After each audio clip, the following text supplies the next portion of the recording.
My wife had an affair, and my self-centered daughter sided with her, disrespecting me and even mocking my late mother. As a result, I removed my daughter from my will and divorced my wife. Now, my ex-wife is in a mental institution. My daughter is homeless, didn't complete her education, has lost all her friends, and is pleading with me to reconcile. I'm not sure where to begin. It's hard to admit how much of a fool I was, but I feel the need to get it off my chest. I'm 48 now, but this nightmare started when I was 20. Back then, I thought I had life figured out. Turns out I didn't. I met Maria when she was 19, and I was 20, and I was 20, and I fell for her hard. She seemed perfect, smart, beautiful, funny, and she liked me back in a way that made me feel incredibly lucky. We clicked right away, going on dates, laughing at silly jokes, and dreaming about the future like we had it all mapped out. When you're young, you think life is simple. 2 years into dating, Maria got pregnant. I was 22, terrified but also excited. It wasn't part of the plan, but I loved Maria and believed we could make it work. When our daughter Lily was born, it felt like everything came together. She was this tiny, precious baby, and I believed Maria and I shared a bond that would last forever. Yeah, that didn't exactly turn out as I expected. We moved in with my mom after Lily was born because I couldn't afford rent then. I was working as a receptionist at my mom's accounting firm, and I thought it would just be a temporary situation. My dad had died when I was 15, so it had been just my mom and me for a long time. She was a strong woman who ran her own business and took care of me after my dad passed. When she offered us a place to stay, I took her up on it without a second thought. Maria, however, wasn't thrilled about living with my mom, but I figured it wouldn't be for long and we'd eventually find our own place. A few years went by and things started looking up. I got into programming right when the industry was booming, and soon enough I was earning a 6-figure salary by the time I was 25. I felt like I had it all: a good job, a loving wife, a beautiful daughter. Naturally, I thought the next step was marriage. We tied the knot when I was 25, and Maria was 24. For a while everything seemed great, at least. That's what I thought. But things began to unravel when I turned 29. Maria's dad had a terrible accident, leaving him paralyzed from the waist down. He couldn't work anymore, and since Maria's mom wasn't working either, they were in a tight spot financially. Of course, I wasn't heartless. We had to help them. But things quickly became complicated. Maria suggested that her parents move in with us since they could no longer afford rent. I discussed it with my mom, and we agreed to let them stay temporarily. Initially, it felt like the right decision. Family is family, after all. But their presence quickly made things tense. Maria's sister, Hannah, was constantly around, and our home started to feel overcrowded. On top of that, Maria began working part-time to help out financially. I didn't mind her working, but it seemed like everything revolved around her family. I was covering all the expenses: bills, groceries, Lily's school fees, and now I had Maria's parents under my roof, which felt like an additional burden. It reached a point where I felt like I was living in their house, not the other way around. Then Maria dropped a bombshell. Out of nowhere, she suggested using the money I inherited from my grandmother to buy a house for her mother in her mother's name, no less. I was stunned. I understood helping her family, but that was my inheritance, and she wanted to put it in her mother's name, not ours. It didn't sit right with me at all. Who does that? I tried to explain how uncomfortable the idea made me, but she got defensive. Arguments about money, her family, and other issues became our norm. We were drifting apart, and I didn't know how to fix it. I kept hoping things would improve, but they just kept getting worse. Then my mom had a stroke. It was a terrifying time for me. She survived but needed a serious surgery. I was scared, but Maria treated it like an inconvenience. She bluntly told me she didn't want my mom recovering at home, saying it would be too much to handle with her dad needing care too. I couldn't believe it. This was my mother. I offered to hire a nurse, but she demanded I hire 2-1 for each of our parents. I simply couldn't afford that, especially with all the other expenses. I suggested that Maria and Hannah contribute to their father's care, considering they had decent incomes, but that conversation went poorly. Around this time, Lily was about 8 and started to become increasingly distant, often acting out and showing me little respect. It broke my heart because I was trying so hard to hold the family together, but it seemed like Maria and Lily were pushing me away. A couple of years passed, with the tension between Maria and me only growing. Then my mom had another stroke. This time she didn't survive. Losing her shattered me. She had raised me alone, and now she was gone. To my shock, Maria barely seemed to care. She was cold and detached, and even worse, our daughter didn't attend the funeral. That's when I realized just how badly things had fallen apart. 2 months after my mom's passing, Maria's mother had the audacity to ask if I was planning to move out because I was too depressed. I couldn't believe it. I reminded her that we had never pressured them to leave while they were grieving over Maria's father, yet they expected me to leave my own home. I confronted Maria about it, but she had no response, just silence. She brushed me off like my feelings meant nothing. That's when I began to realize something was deeply wrong. Maria was no longer the woman I had fallen in love with, and I couldn't understand what had changed. It felt like my entire world was slowly falling apart, and I was powerless to stop it. After my mom passed and I confronted Maria's mother for suggesting that I leave my own house, I thought maybe things would calm down, maybe Maria and I could work through our issues and find our way back to how things used to be. But that hope was short-lived. Instead of improving, everything got much worse. I did my best to hold everything together. I focused on my job, taking care of the house and Lily, all while trying to make sense of what was happening in my marriage. Communication between Maria and me dwindled to just the basics, bills and household stuff.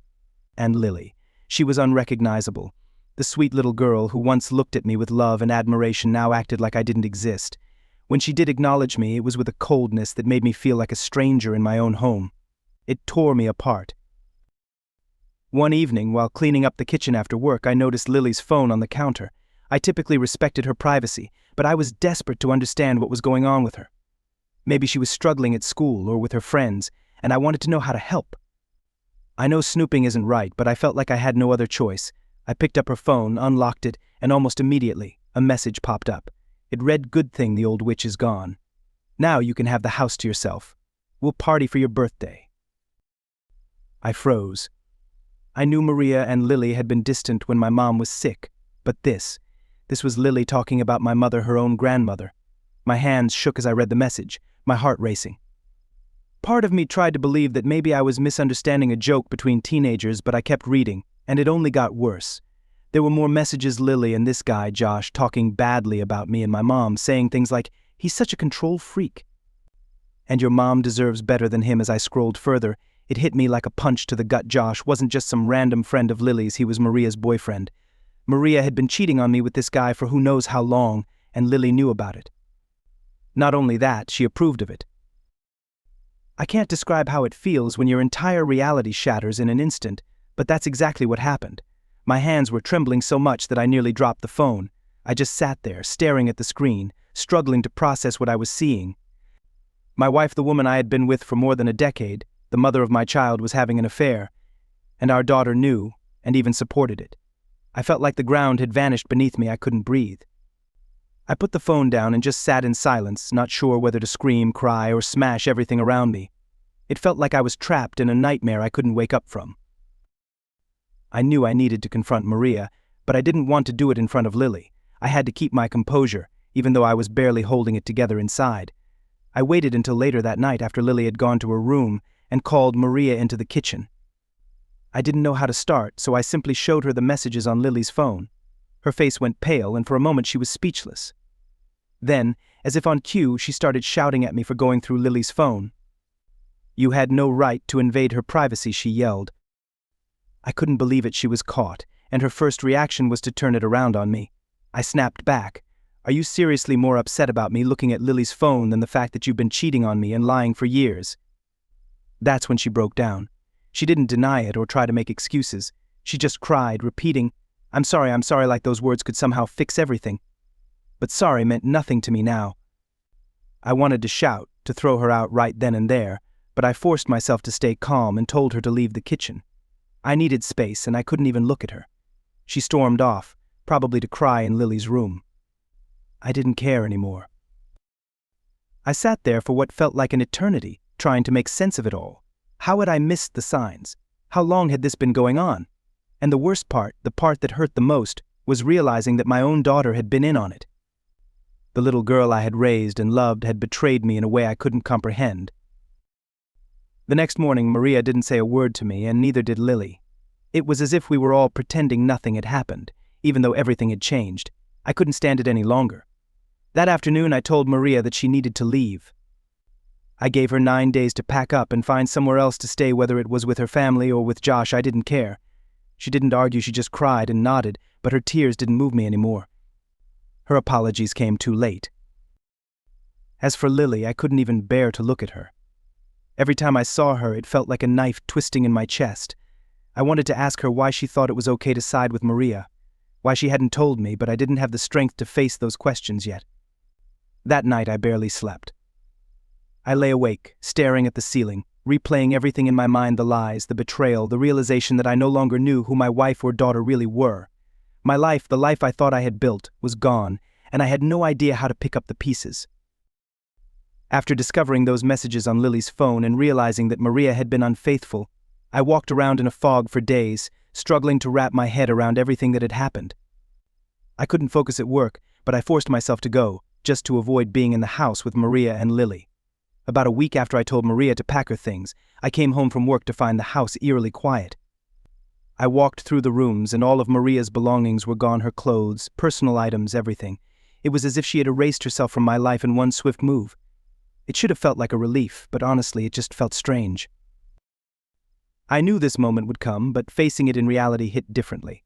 I sank onto the couch, lost in thought, when my phone buzzed. It was a message from Maria saying she'd moved in with her sister for now and would be back later in the week to discuss the next steps. Like I didn't already know what she meant, divorce. Seeing that word written out made it all feel more real. It was as if I'd been stumbling through a fog, and now reality was hitting me like a punch in the gut. I was about to lose everything, my home, my daughter, and the woman I'd been with for more than 10 years. Everything was unraveling, and I was powerless to stop it. But what hurt the most wasn't the divorce itself. It was the fact that Lily stayed behind with me. Maria had left, but Lily didn't go with her. At first I thought this might be an opportunity for us to talk things through, maybe try to fix what was broken. But I couldn't have been more wrong. Lily hardly acknowledged me, acting like I was to blame for everything. And sure, she was just 15, caught between her parents, but that didn't make the sting any less sharp. 3 days after Maria left, I decided I needed to confront Lily, to understand why she treated me like the enemy. I knocked on her door, and after what felt like an eternity, she finally opened it. She looked at me like I was a stranger. What, she snapped, her voice cold. I struggled for words, eventually asking why she'd become so distant and why she was siding with her mom, especially when Maria was the one who had shattered our family. After all, Maria was the one who had been unfaithful, not me.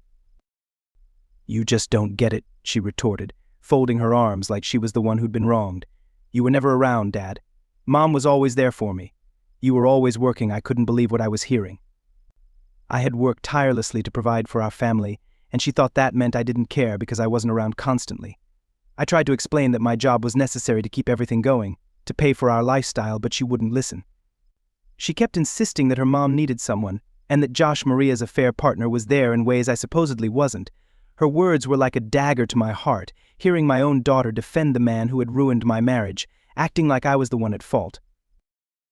I tried to keep my composure, though my insides were boiling. "You're really defending him?" I asked, trying to steady my voice.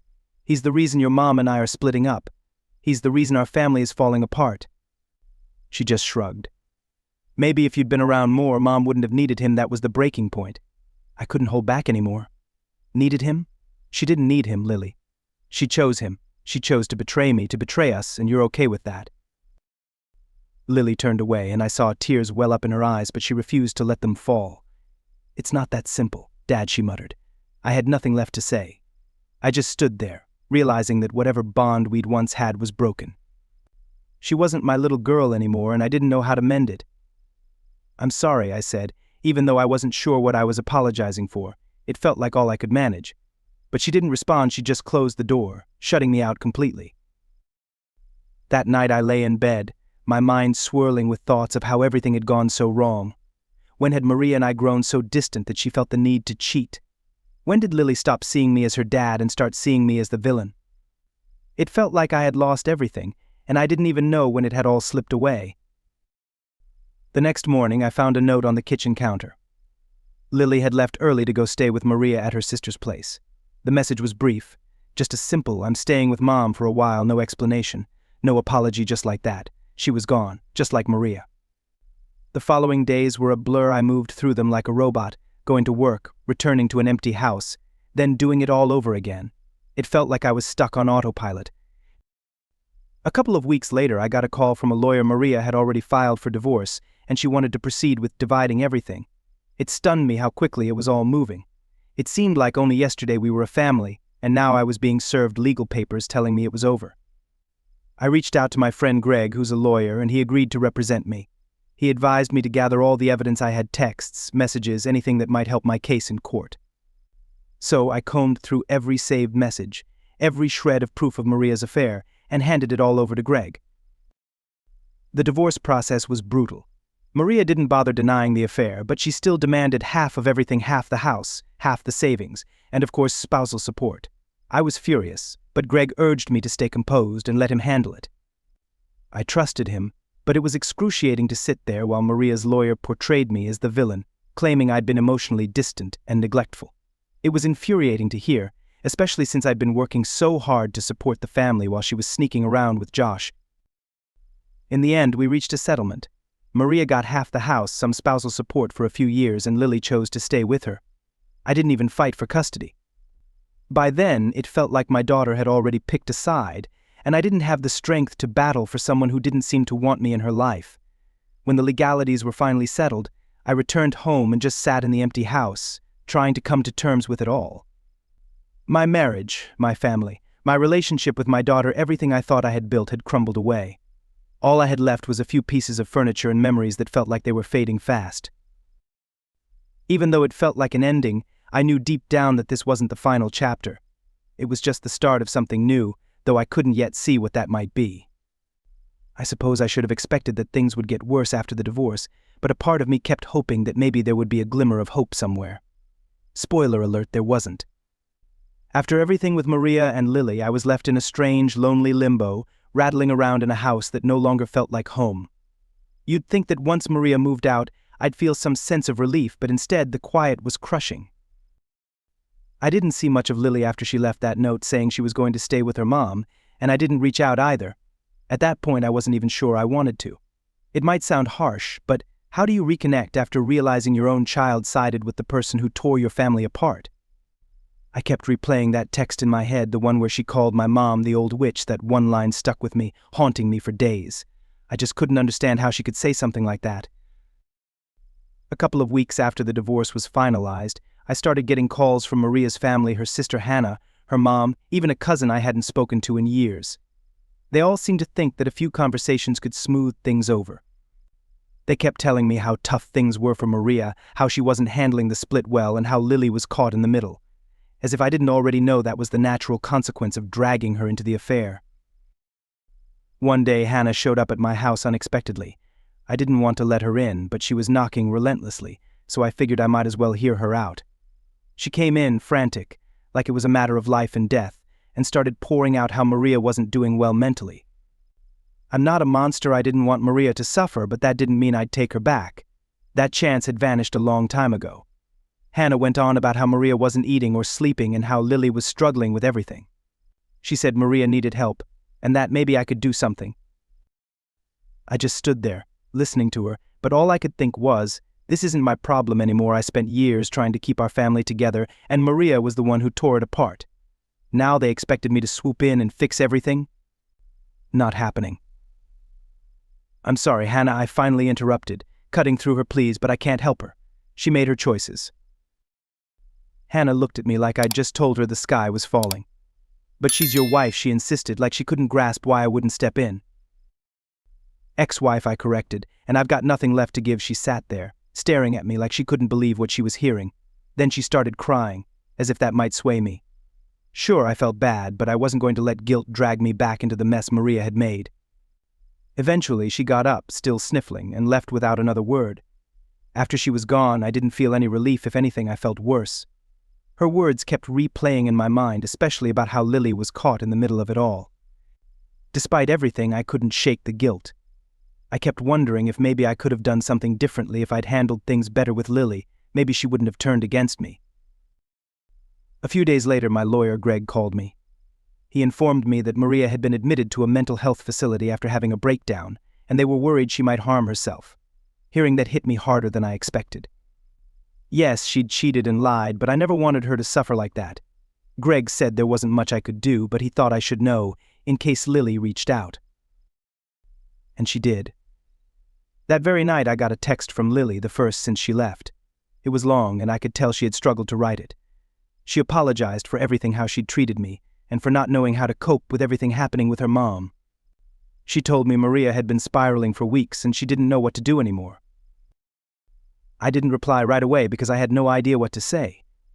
Part of me wanted to forgive her, to tell her we could work through this together, but another part of me, the part that remembered all the deceit, couldn't just let it go. The next day I finally sent a response. I kept it brief. I said I was sorry she was going through all of this and that I hoped her mom would get the help she needed. But I didn't mention anything about us, about trying to mend our relationship. I just couldn't. Not yet. After that, things were quiet. Lily didn't reach out again, and Maria's family stopped calling. It felt like the storm had passed, leaving me standing in the aftermath, trying to figure out what to do next. Then, out of nowhere, Josh showed up at my door. Yeah, that Josh, the guy who had been involved with Maria. At first I barely recognized him. He looked terrible unshaven, clothes wrinkled like he'd been sleeping in them for days. I wanted to slam the door in his face, but something about his appearance made me pause. He didn't look like the arrogant jerk I'd imagined. He seemed defeated. "What do you want?" I asked, trying to keep my tone calm, even though I was boiling inside. He didn't respond immediately, just stared down at the ground. Then he finally spoke, his voice barely a whisper. "I didn't mean for it to go this far," he mumbled. "I didn't mean to ruin everything." I couldn't believe what I was hearing. "You didn't mean to," I shot back. "You had an affair with my wife. You knew exactly what you were doing." He nodded, still looking down. I know. I'm sorry, okay? I don't know how to fix it." I almost laughed. "Fix it? You think you can fix this?" He finally looked up at me, his eyes red and exhausted. "She's not doing well, man, Maria. She's in the hospital because of me." For a brief moment I almost felt sorry for him, almost. But then I remembered all the pain he'd caused me, and any sympathy I had vanished. "That's on you," I replied coldly. "You created this mess, you deal with it." He didn't argue. He just nodded again, muttered another apology, and walked away, leaving me standing there with a strange sense of victory but no satisfaction, just emptiness. After Josh's unexpected visit, I thought that would be the end of it. I figured there wasn't anything left to say. Maria was in a mental hospital, Lily had cut me off, and now Josh, the guy who ruined my marriage, had shown up looking for some kind of absolution. But the truth is, it didn't make me feel any better. I thought facing him might bring me some closure, but instead, it just left me feeling more confused and angry. The next few weeks were a blur. I went through the motions: work, home, repeat. Sometimes I'd get texts from Maria's family, but I ignored them. I wasn't ready to deal with their guilt trips. It felt like they expected me to rush in and save the day after everything, as if I hadn't been the one who'd been wronged. Then, one day, I got another call from Greg. He informed me that Maria was about to be released from the mental health facility and that she'd probably try to reach out. I wasn't sure how to feel about it. On one hand, I didn't want to have any contact with Maria, but a part of me felt like I should, if only to check on her well-being. It's strange, right? After everything, I still cared about her, even if just a little. I suppose that's what a decade of marriage does to you. Sure enough, 2 days after that call, Maria sent me a message. It was long, scattered, like she didn't quite know how to express herself. She apologized again, admitting she'd destroyed everything and didn't expect forgiveness, but she wanted to explain. She also mentioned Lily, saying how hard this all was on her and that she was afraid to reach out to me. I stared at that message for what felt like forever, reading it over and over and over. Part of me wanted to delete it, to act like it never existed, but then I thought about Lily, my daughter. Yes, she had been a part of this mess, but she was still my child. I couldn't just shut her out completely, no matter how much it hurt. So I replied. I told Maria we could meet up, but I made it clear I wasn't there to relive the past. I just wanted to discuss Lily and figure out how to co-parent, or whatever you call it when your kid resents you and your ex-wife has betrayed you. We met at a coffee shop downtown, and right away I noticed Maria wasn't the same person anymore. She looked worn down, like life had taken a heavy toll on her. It was odd seeing her that way. The anger I'd been holding on to wasn't there, just a sense of sadness. She sat across from me, nervously playing with her coffee cup, and for a while we just sat in silence. Finally, she broke it. "I'm sorry," she whispered, barely loud enough to hear. "I know I've said it 100 times, but I don't know what else to say. I messed up. I messed up so badly. I wasn't sure how to respond. What could I say? Yeah, you did? Instead, I just nodded and waited for her to continue.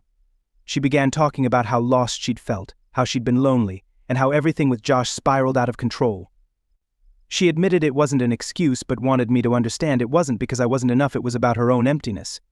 I didn't reply. I wasn't there to dig into her emotions, I just wanted to get through the conversation. Then she brought up Lily. She misses you, Maria said, looking at me with tired eyes. She won't admit it, but she does. She's just scared. Scared of what I asked, genuinely confused. I never did anything to her. Maria sighed, rubbing her temples. She's scared because she knows she messed up too. She feels like she betrayed you and she doesn't know how to fix it. Her words hit me hard. It hurt to hear that, but it made sense. Lily was just a kid, caught up in something much bigger than she should have been. And I hadn't exactly made it easy for her to find a way back. I don't hate her, you know, I said quietly. I don't know how to talk to her anymore. Maria nodded like she understood. Maybe just start with that, tell her you don't hate her. After that talk with Maria, I decided to reach out to Lily. I didn't have high expectations, honestly. I wasn't sure she'd even reply, but I couldn't keep pretending she didn't matter. I sent her a simple message, telling her I didn't hate her, that I still loved her, and that I was open to talking whenever she was ready. A few hours later, my phone buzzed with her reply.